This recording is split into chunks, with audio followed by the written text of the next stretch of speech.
one thing that I did and think is really important when I came in, I met one-on-one with every employee just to get to know them a little bit. And then I did my own process walks with employees so that I could see the way that they were working. And I think that for me, that really opened my eyes about how our folks were working, because even though I'd been in procurement for a long time, everyone's process is slightly different. And so seeing what that is with my own eyes really helped. And I think it just shows respect for the employees as well and gave them the opportunity to show me the work that they do and just seeing how proud they are of how they serve our customers every day. Hi everyone, I'm Tracy O'Rourke. And I'm Elizabeth Swan. And we are from GoLean6Sigma.com, and you're listening to the Just in Time Cafe podcast, where we bring you fabulous apps, polls, news, books, and people, so you can build your problem-solving muscles. I think we should set up a coffee Kanban. How would that work? So as soon as you finish one cup, we can pull the next one. I do that every day, but I think you've reached your whip limit for coffee, Elizabeth. And for anybody that's no idea what we're talking about, we're sorry. See you in our private dining room. I know it's on the menu, but why don't you share it with our listeners, Elizabeth? I'm happy to do that. It's a great lineup. Today's special is your interview with Danielle Hintz, the Chief Procurement Officer for King County, Washington. This one is fascinating since she's transitioning from government to Amazon. Stay tuned for that one. We're going to look at the results of our latest poll. Listeners told us how they make time for process improvement. We'll cover some great work going on at the Racine Unified School District. Great to hear when education gets a boost from Lean Six Sigma. And Tracy and I just wrote a book. Lots to discuss today. Woohoo! Remember to stay tuned for this month's coupon code in order to get a discount on GoLean6Sigma.com's online training. Let's get to the poll.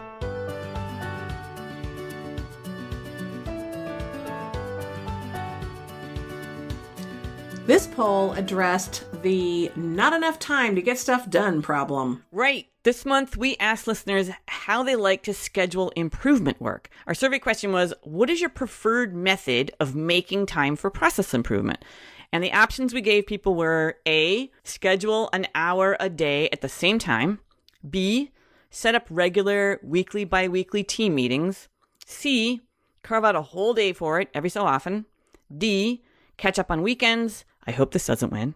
And E, fit in as my workload permits. Also a bad one, I think. So the big winner at 45% was set up regular weekly, bi-weekly team meetings, which is great to hear. What we've seen work best is some kind of a drumbeat, even if it's for yourself or if it's for your team. And obviously, when you schedule time with other people, it puts a little more onus on you to make the meeting, to make time, to put it in your schedule. If it's just you, sometimes you blow it off going, oh, I just made a meeting with myself, so who cares?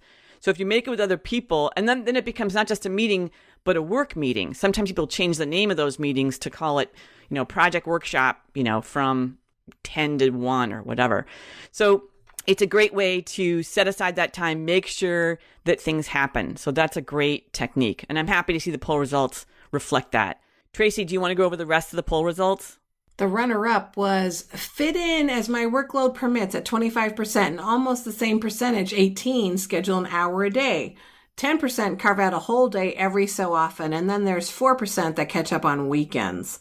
So it's a little concerning that people say, well, when my time permits, when my schedule permits, I'll fit it in, because often that means it's not a high priority. And that's why sometimes projects take so long, because we're not actually making it a priority and fitting it in. No. I really like it, actually, when you have these meetings, that it's not one-way dialogue, too, that it's working meetings. You're actually getting some work done as opposed to just having people give you updates. So those are a lot more fun, too. It's a great way to engage people. So hopefully, when you're having these meetings, you're actually getting work done in the meetings, not just checking on people. Yeah, and as you just used the word, upping engagement. That's always what you're looking for with these projects. So you get a lot going on with just that one activity. So great results. Thanks everybody for chiming in on that poll. Another issue we're aware of is that not everybody completes online training. It's a great option, but sometimes things get in the way. So we wanted to launch a poll to understand what are the challenges to completing online training and getting certification? So here's next month's poll. What is your greatest challenge to completing online training and certification? A, scheduling time on the calendar. B, making it a priority. C, staying interested in the material. D, working on my own. Or E, getting through difficult concepts. So pick the greatest challenge for you, and the poll is up now. So go ahead right on our website and enter your selection in the poll, and we'll report on it next month. Cool. I'm Tracy O'Rourke, and you're listening to the Just in Time Cafe podcast. We'd love your feedback, so please leave us a review on iTunes or on our website, and don't forget to subscribe. Up next, it's In the News.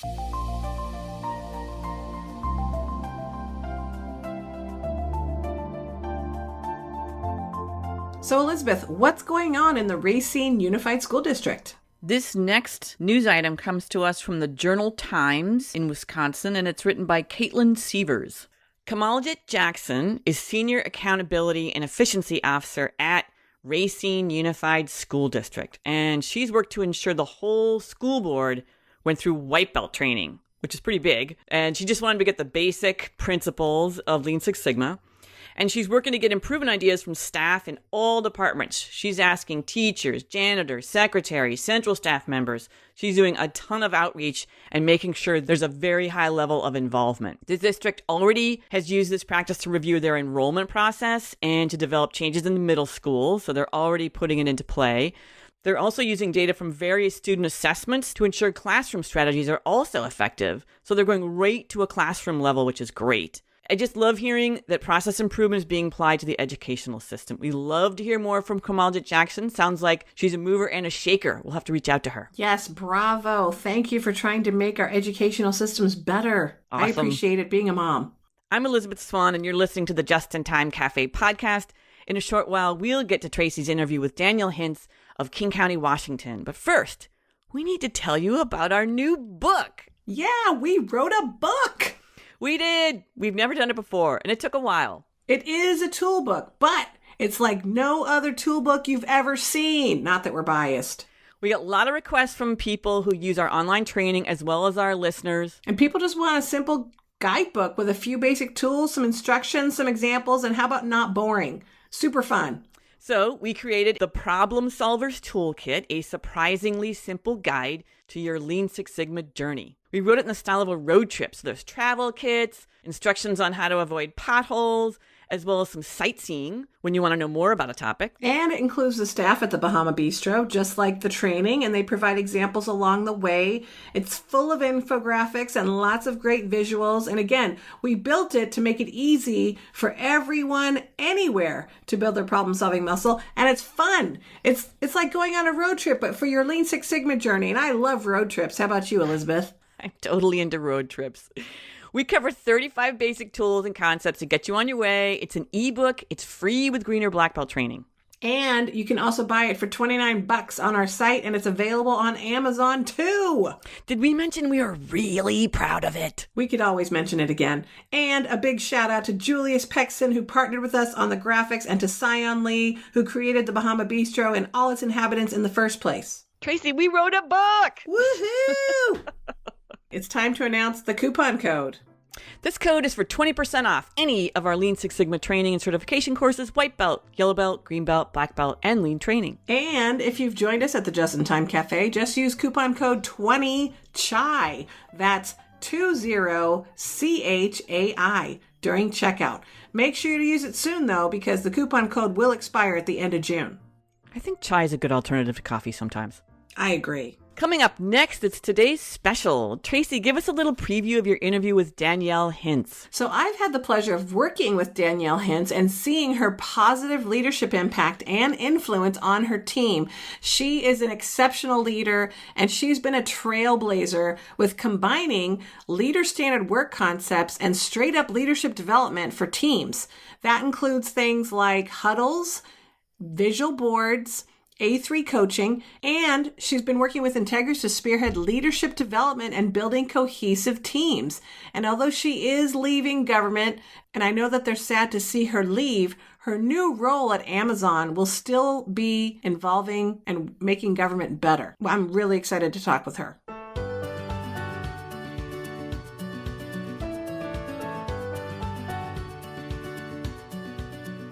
You're listening to the Just in Time Cafe. I'm Tracy O'Rourke, and joining me today is Danielle Hintz.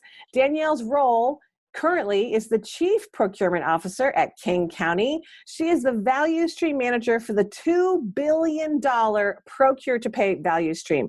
And she has a staff of over 60, and they're serving the 13th largest county in the United States. Welcome, Danielle. How are you? I am wonderful. Thank you for having me. Well, let me tell you a little bit about Danielle. She has a master's degree in public administration. She's been doing this work for 20 years plus in public procurement. And I've had the pleasure of working alongside of Danielle, and I have observed that she's an excellent leader. People love her. She has very forward-looking vision. She inspires others to act. She does not micromanage. And she also streamlines policies, implements better procedures, and overall reduces lead time in the procure-to-pay value stream for her customers. Sadly, though, for King County and her staff, Danielle's last day as Chief Procurement Officer is today. She's moving into a new role with Amazon, because they're also in Seattle, or Washington, I should say. So what are you going to be doing there, Danielle? So I will be going to Amazon Business as part of their government team, and I will be working in their local government area. So it's sort of a new role for them and for me. So I am excited to get started in that opportunity and see what that makes available to me, but very sad to be leaving King County. It's a wonderful organization, and I think we've been doing a lot of great work here. So I'll definitely be keeping in touch and make sure that they continue on this direction forward and upward that they've been on here for several years. Yes, they're good. You are going to be very much missed, I'm sure. And it's nice to at least hear, I mean, you are moving to a private sector, but you're still helping government. So in that way, that's wonderful. Yeah, and I've committed my career to government procurement and feel very strongly about public service, and so it was important to me that even in the new role, I'll still be helping out with that same mission. Yes, good. Very exciting. So you'll still be on the pulse of things, and people can still reach out to you if they miss you and tell you how much they miss you for at least 2 years. Absolutely, yes. And I'm sure it will happen. Okay. So what I'd love to talk with you about today is some of the significant impacts I've seen in working with you at Financial Business Operations Division in King County, and sort of just your lean journey, and a little bit more about what your role in that journey has been as a leader. So you came to FBOD from Colorado and started working there. And I would love to hear you talk a little bit about coming into this organization, and they were just getting started with their building their problem-solving culture. How did you feel about coming in with a program when you got started with FBOD? So coming in, I had a very small experience with lean, I would say. The organization where I'd come from in Colorado was trying to use those principles, but not anywhere near to the extent that they were here in finance and business operations. So what I appreciated, there was a framework that was being provided for how we do process improvement and how we build employee engagement in our culture so that folks can really be inspired to focus on serving the customer in better ways and finding efficiencies in their process. That sort of outcome has always been important to me, and in procurement, that's what we always get charged with from our customers, is be faster in what you do and provide it to us for cheaper. So we're always trying to improve processes, but what I appreciated about here, like I say, is that there was that framework of lean to do that within, and that's always great to have those tools and vernacular that folks can know what you're talking about, so that as they do improve their processes, they have some tools to do that. So you're fairly new to some of this process improvement stuff, is what you were saying. Yeah, certainly within the context of lean, yes. Mm-hmm. So what was it like coming in with this sort of mandate? And mandate, I say because there's always the hope that people are going to want to do it. What did you think? Were you kind of taken aback? Were you excited?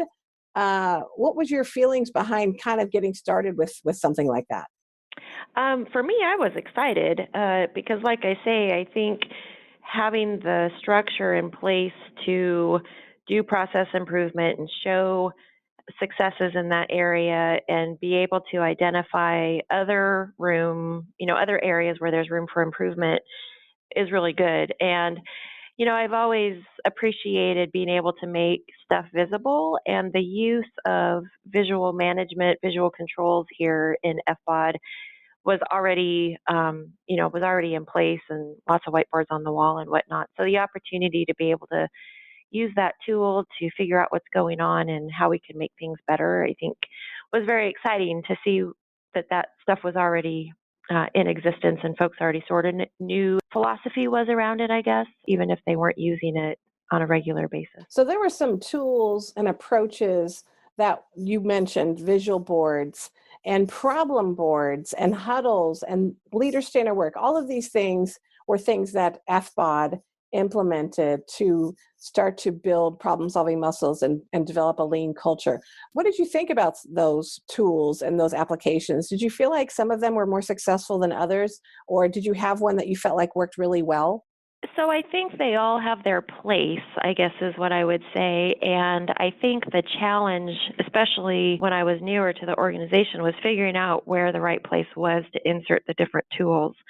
When I came, folks had been trained on A3s, and there was a lot of focus on, determining what the problem statement was and getting that right, and then looking into root causes and doing some analysis of the data, and then socializing that with others who were involved in the process. So folks were really trained on the A3, but kind of its use was sporadic, I would say. Mm-hmm. And then we definitely had visual boards up. I think that they weren't being used as a management tool to the extent that certainly they are today, or that they were intended to be used. And I think, so we've really tried to figure out where is the place for those in process improvement. And truly, I think that, you throw a bunch of tools at people and they get a little overwhelmed with it. So kind of breaking it apart and saying, okay, we're going to focus on filling out a good A3 right now. And then we're going to go to the tier board and figure out how do we want to display the information, and how do we want to then huddle around that information, and on what frequency, and kind of just coming up with a cadence of those things has been useful. And just, starting at the beginning and working through it in terms of, finding the problem. I think problem boards for us were really useful because it gave people a place to post the problems that they saw in the work, so that even if they couldn't do anything at that time with that problem, at least it was somewhere. Or if they were seeing a problem in work that was getting to them, they could post that problem somewhere that was visible, and they didn't feel like it would get lost. So that helps to kind of get the problem, and then having folks be able to figure out how to write a good problem statement, who to involve in the socialization of a problem, and determining what the root causes were, is very important. And then I think being able to create some way of showing that on our tier boards, and like I say, coming up with sort of a cadence of how frequently are we going to look at this information, and then what are we going to do about it when we do look at it, and have some conversations about it.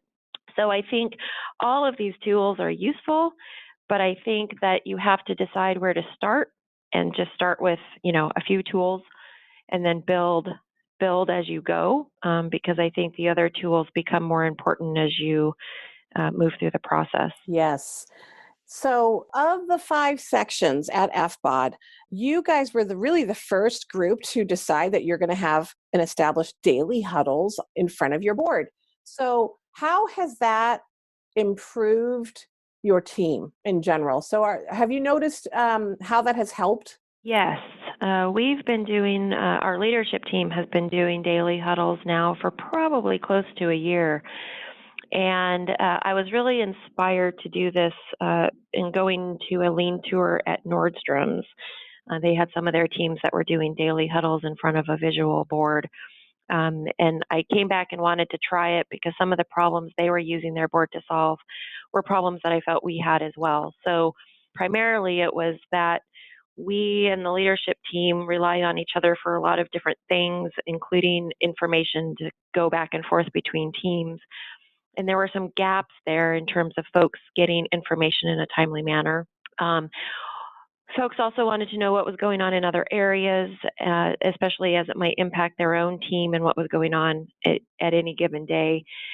So we started huddling, like I say, about a year ago. We designed a tier board that we huddle in front of every day that collects some of this information and tracks it. I think we're on about version 5 of that board now, maybe even 6, but so it's definitely been evolving to meet the needs, but it has really helped the information flow.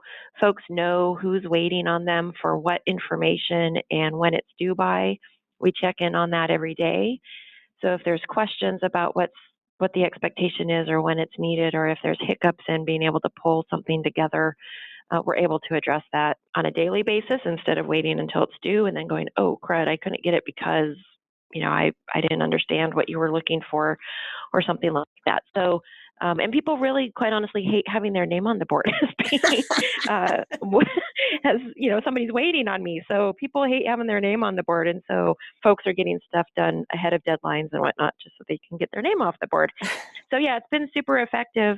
And it also, quite honestly, we do it first thing in the morning. So 8 o'clock every day we huddle, and it's a really good way just to start the day, get a temperature of where everybody's at.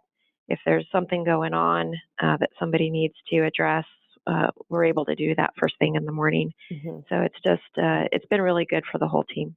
So one thing I think leaders do struggle with is something you mentioned that you have done successfully. You said we're on version 6 or 5, one of the two.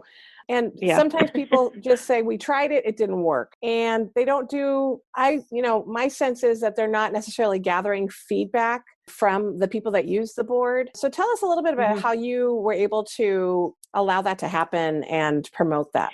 Yeah, so when I came back from Nordstrom's and threw the idea out, I sort of mocked something up on a tier board and said, these are the problems that I've seen that I'm trying to address. Let's get some feedback. And fortunately, I think we have a pretty high-performing team already, so getting feedback is not usually a problem. Right. So I mocked something up. We huddled at it one day. We talked about how we wanted to see, and I sketched it out, and we just started huddling there. And quite honestly, after about a couple of weeks of doing that, it was obvious that, we needed to already make some changes. So we made the changes. Erased what we had and put up something new, and now we've done that a few more times. And so it's never that it didn't work at the time that we started. It's that our conversations evolve and we get a little bit better at one thing, and so maybe we don't need to track that as much. And so we realize we need to start tracking something different or in a different way. And so we iterate the board so that we start capturing those things that are now important to us. But yeah, our team, they don't hesitate to give feedback. But I always allow the opportunity to, folks feel like they're more comfortable putting that on a sticky note and slapping it up there, and, a little bit safer environment than let's talk about how we want to change it. Not everyone is able to participate fully in a way like that. So always leaving room for, put your stickies up on the board if you feel like there's something up here you want to change or you want to talk about. So we do that too. That's wonderful. So I always say that that's sort of making a forum for extroverts to talk, because, the extroverts will tell you what they think. And I know who the extroverts are on your team.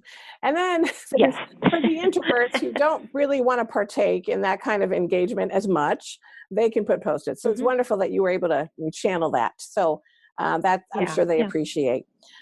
So I want to talk a little bit about some of the things that I know FBOD was doing that is sort of, I guess it wouldn't be the most common route for establishing a lean culture. They spent a lot of time training and integrating what I would call soft skills and or leadership training, things like the 5 behaviors of a cohesive team. The Leadership Challenge, both of those with Integris is, I think, the organization that was helping you with that. And then also Crucial Conversations. So how do you feel about those pieces that were implemented to help build leadership and the problem-solving culture? So I think they're absolutely critical to the success that we've had. And actually, when I came in, sort of acknowledged that we had some more room to improve in terms of the culture that we had. And so the leaders had gone through Leadership Challenge, which I think brings, again, some shared vernacular and really helps to then kind of recenter yourself as a supervisor. Because when you're in a management position, but in a lean culture, it's really about, coaching employees and enabling them to solve the problems that they find in their work. Whereas, the typical role of a manager might be to just solve the problems that employees bring to us. And that's what they expect. And that's what we think we're expected to do. And so I think the leadership challenge was really critical in terms of shifting the thinking of our leaders about how we interact with our employees and kind of resetting the expectation almost of what our role is as it relates to problems that exist in our business processes. Mm-hmm. So, I think being able to have shared vernacular around we need to enable others to act, we need to be challenging the process because we're modeling the way for our employees, and we need to inspire that shared vision around where are we headed and why are we doing this anyway. And then, of course, just recognizing that, in terms of encouraging the heart, that employees are people too, and we need to make sure that we're paying attention to their personal needs as well. So I think it was critical to reset the expectation of what leaders' role is in a lean environment. And then in terms of the 5 behaviors of a cohesive team and crucial conversations, I just think it's really important I've always been a fan of team building, and I think there's different models out there, but I think these models have been really effective for our teams just to understand how it is that you can get to a really high-performing team in terms of having mutual respect, that conflict is good. You can have healthy conflict, and then giving folks the tool set of crucial conversations about how do you actually have healthy conflict so that both parties walk away feeling like that was a productive experience rather than, somebody going, well, phew, I got that off my chest, and the other person feeling a little beaten down in the right. process. I think teaching folks how to do that was really important for us. And I think just, for teams to understand that it's those things that make us have really great results at the end has just been really useful. And our leadership team actually did our 2-year check-in on 5 behaviors of a cohesive team, and we're continuing to see improvement in how folks interact with each other. And, let's face it, you're going to have hiccups and conflict, and understanding what the role of that is and how we deliver results to our employees and our customers, I think is really important to keep us focused on how important it is to engage productively in conflict and hash those things out with each other as they arise.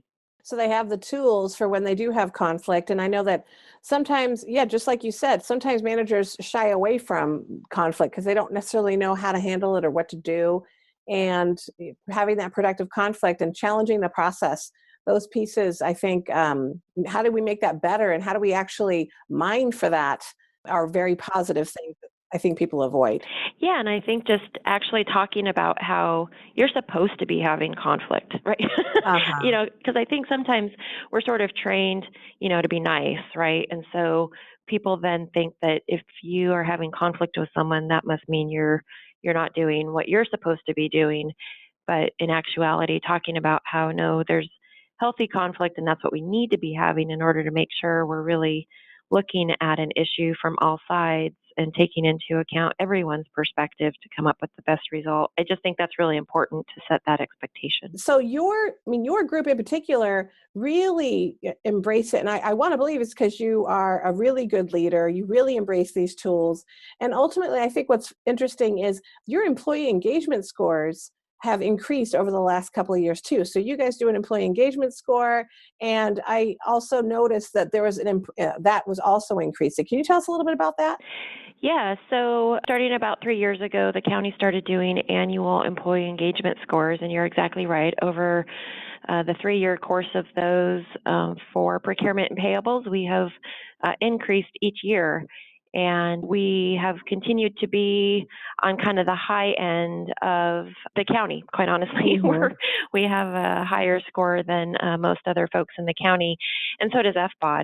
And so I really do think it's pointing at the lean culture and the things that needs to have in order to be successful, which is engaged employees, employees who feel like they can make a difference, and then having them actually make a difference.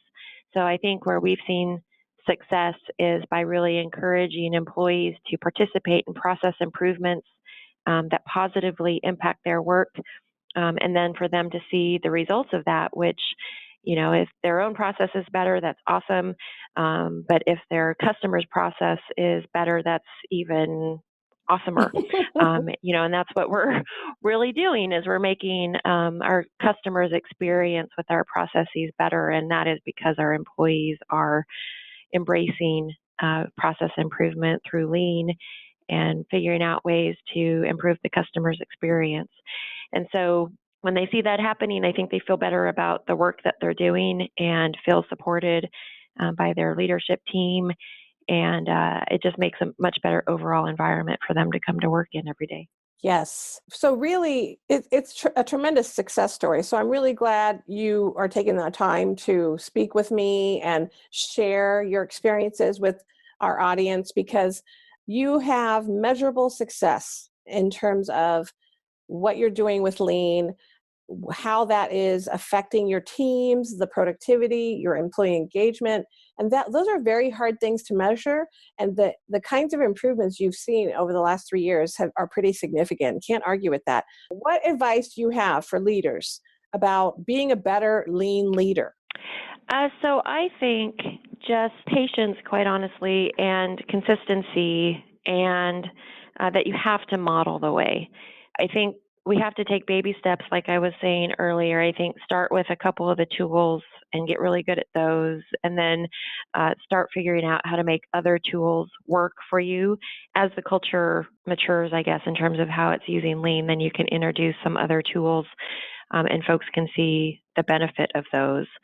And I think just being consistent in terms of, the expectations for doing this work are not going to go away. What I heard when I came about 3.5 years ago is a lot of folks saying, oh, we're just going to wait it out, right? That, this is kind of the latest thing and this is going to go away eventually also, so we don't really have to embrace it. And I think, just being consistent that, this is really the way that you are expected to do this work now, and giving them the room to do that. The folks were saying they didn't have the time to work on their process. So, we gave them the ability to book time on their calendar to work on their process instead of in their process. And so I think just sort of reiterating in every way that you can that this is important work and it's here to stay is really important for employees to hear and to understand. And I think as leaders, we have to model the way, right? So I think the leadership team having tier boards that we interact with on a regular basis, on supervisors taking on problems themselves and solving those problems, having conflict with others, healthy conflict with others, and it coming out with a good result at the end, and just supporting employees. All those things are critical to the success of a lean culture. And I think, one thing that I did and think is really important when I came in, I met with one-on-one with every employee just to get to know them a little bit. And then I did my own process walks with employees so that I could see the way that they were working. And I think that, for me, that really opened my eyes about how our folks were working, because even though I'd been in procurement for a long time, everyone's process is slightly different. And so seeing what that is with my own eyes really helps. And I think it just shows respect for the employees as well and gave them the opportunity to show me the work that they do. And just seeing how proud they are of how they serve our customers every day, I think is, they want their management to understand that. And I think giving them the opportunity to do that has been very critical. Well, I think every leader should follow that advice if they don't already. So that was wonderful. So setting expectations, modeling the way, showing respect for people. Those are 3 really good insights. And I really appreciate you coming to talk with us on the cafe today. Is there anything else you want to share with our audience? No, I don't think so, except just, I would just put in another plug. This is really important work. This is how employees get inspired to come to work every day and show up, with their best foot forward. And so it is really important. It just takes a while. You have to have patience because the culture, especially in larger organizations, just takes longer to shift. But at the end of the day, employees really appreciate having a culture where they know their work is valued and that they are respected, and that's how they do their best every day. And when the time comes for them to leave the organization for whatever reason, they have really good things to say about having worked at the county, and I think that's important too. So you can find, if you want to ask Danielle more questions or pick her brain a little bit more, because she is definitely a model leader, a great mentor for any female out there or male. Oh, thanks. And you can find her on LinkedIn, Danielle Hinz. That's Hinz. Danielle with 2 L's, right? Yep. And we'll look for you on Amazon as well. So thanks for coming to the cafe, Danielle. Yeah, thanks for having me. It was fun. It was. Check out the latest success story webinar. Leslie Gerton of Cape Cod Childcare reduced classroom incidents by 50%. Another great example of using process improvement in education. And sign up for our next webinar, How Yellow Belts Can Apply What They Learned in the Real World.